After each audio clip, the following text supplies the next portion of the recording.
तो नमस्ते दोस्तों, मेरा नाम है राहुल और अगर आप प्रॉपर्टी खरीदने का प्लान बना रहे हैं एज अ इन्वेस्टमेंट या फिर as a end use, then ये वीडियो आपको ज़रूर देखना चाहिए बिकॉज 90% ऑफ पीपल जो है वो कुछ ना कुछ मिस्टेक्स करते हैं और उन मिस्टेक्स के कारण उनका लाखों करोड़ों का नुकसान हो जाता है, जो कि बाद में उन्हें पता भी नहीं चलता कि आखिर ये नुकसान हुआ क्यों। तो आज मैं आपको वही गलतियाँ बताने जाने वाला हूँ जो कि गलतियाँ पुणे रियल इस्टेट मार्केट में मैंने हर हफ्ते देखी है। तो नमस्ते दोस्तों, मेरा नाम है राहुल और मैं पुणे रियल इस्टेट मार्केट में इन्वेस्टर और फर्स्ट टाइम होम बायर्स के लिए काम करता हूँ। पिछले कई सालों से मैंने देखा है कि लोगों की इनकम अच्छी होती है, लोग एजुकेटेड होते हैं, पर फिर भी प्रॉपर्टी लेते समय वो सबसे बेसिक मिस्टेक्स कर देते हैं। इस वीडियो में आज हम बात करेंगे कि सबसे वो बड़ी गलतियाँ क्या है जो कि आप अवॉइड कर सकते हैं। तो सबसे बड़ी गलती ये है कि बस प्रोजेक्ट देखकर डिसीजन ले लेना और प्राइस या फिर डिस्काउंट देखकर प्रॉपर्टी खरीद लेना। लोग बोलते हैं प्रोजेक्ट प्रीमियम है, बिल्डर रेप्यूटेड है, प्राइस अट्रैक्टिव है, लेकिन रियल इस्टेट में प्रॉपर्टी अच्छी दिखना इम्पॉर्टेंट नहीं है, प्रॉपर्टी का परफॉर्म करना इम्पॉर्टेंट होता है। तो लोग ये गलतियाँ क्यों करते हैं? क्योंकि डिसीजन इमोशन से लिया जाता है, सैंपल फ्लैट देखकर, इंटीरियर देखकर, सेल्स पिच सुनकर। उसी जगह पे सेल्स एग्जीक्यूटिव आपसे बोलेगा कि रेट बढ़ने वाला है, लास्ट इन्वेंट्री बची है। इन्वेस्टर जो है वो ऑलरेडी बाय करते जा रहे हैं और जो है आप प्रेशर में आ जाते हो। आप जो है इस रीजंस की वजह से प्रेशर में आ जाते हो, लेकिन आपको याद रखना है कि प्रेशर में लिया गया डिसीजन फ्यूचर में रिग्रेट बन सकता है। रिसेंटली मैंने पुणे के रियल इस्टेट मार्केट में एक काफ़ी अच्छा एक एग्जांपल देखा है। वी कैन नॉट से अच्छा एग्जांपल, बट एक ऐसा एग्जांपल है जो कि मैं आपको बता पाऊँगा। तो स्टोरी एक ऐसी है कि एक बायर थे जिन्होंने कहीं और से प्रॉपर्टी ले ली थी।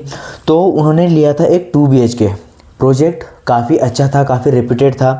प्राइजेस जो थी वो भी एक रीज़नेबल प्राइस थी, बिल्डर जो है वो भी काफ़ी नोन था। बट स्टिल 5 या 6 साल के बाद एक प्रॉब्लम ऐसी आई जो कि मतलब एक नहीं, वो सेट ऑफ प्रॉब्लम्स थी। जैसे कि रेंट जो है वो एक्सपेक्टेड जो अमाउंट थी उससे भी कम मिल रहा था। Then second point was resale जो डिमांड है वो उस लेवल तक नहीं अच्छी चल रही थी। और तीसरा कि एग्ज़िट लेना मुश्किल हो गया था बिकॉज उनको जो लिक्विडिटी है उस लेवल तक वहाँ पे थे नहीं। वहाँ पे रीसेल में जो है वो फ्लैट बिकने इतने ईजी से नहीं बिक रहे थे। तो इसका जो रीज़न था वो रीज़न क्या था? लोकेशन उन्होंने लेते वक्त ही ऐसा नहीं लिया था कि जहाँ पे ग्रोथ हो सके।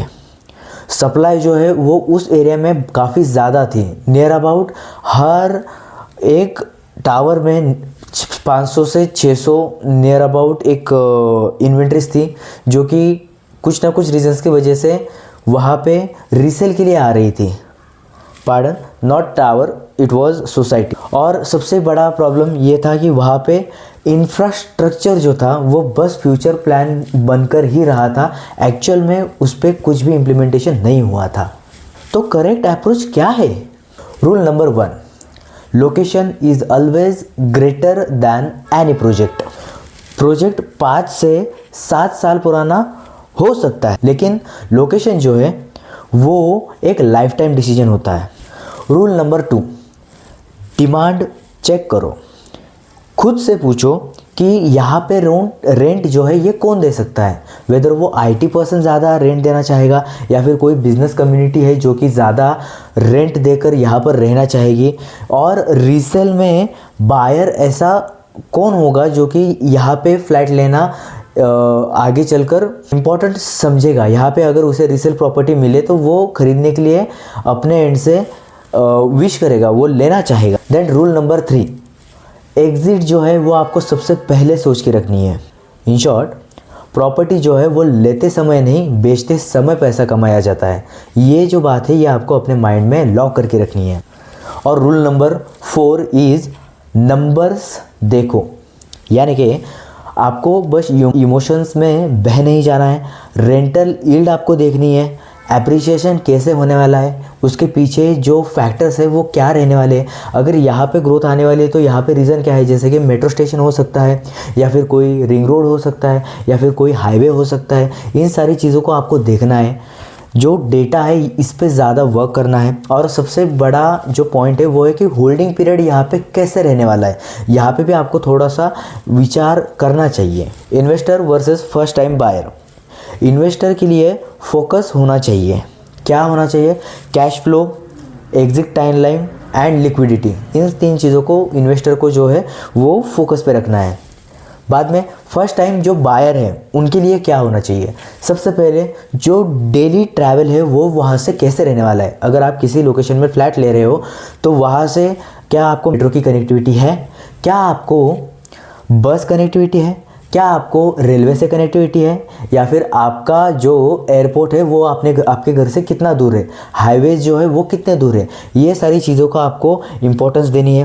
Then second point is liveability. आप जिस भी लोकेशन पे खुद का घर लेना चाह रहे हो उस लोकेशन पे आपका लाइफस्टाइल कैसे मेंटेन रहने वाला है, वहाँ पे किस टाइप का क्राउड आने वाला है, वहाँ पे किस टाइप के लोग रहने वाले हैं। इन सारी चीज़ों पे भी आपको थोड़ा सा जो है ध्यान देना है। एंड इन द लास्ट, भले ही वो इन्वेस्टर हो या फिर एंड यूज़र, आपको एप्रिसिएशन मिलना चाहिए, तभी आप इतना ज़्यादा बड़ा अमाउंट इन्वेस्ट कर रहे हो। अगर आपको बस मनी इन्वेस्ट करके बस इंजॉय ही करना है तो आप किसी गांव के किसी प्लॉट पे घर बनवा सकते हैं, बट नहीं, आप सिटी में लेने के लिए आए हो। तो इस हिसाब से जो है आपको आगे चलकर फ्यूचर में ग्रोथ भी मिलनी चाहिए, आपको एप्रिसिएशन भी मिलना चाहिए। ये भी आपके पॉइंट आपके टारगेट पर रहना चाहिए। तो जैसे कि मैंने बताया, इन्वेस्टर और एंड यूज़र दोनों के लिए भी रूल्स जो है वो सेम है, ऑलमोस्ट सेम है, कि ब्लाइंड बाइंग डेंजरस है। तो नमस्ते।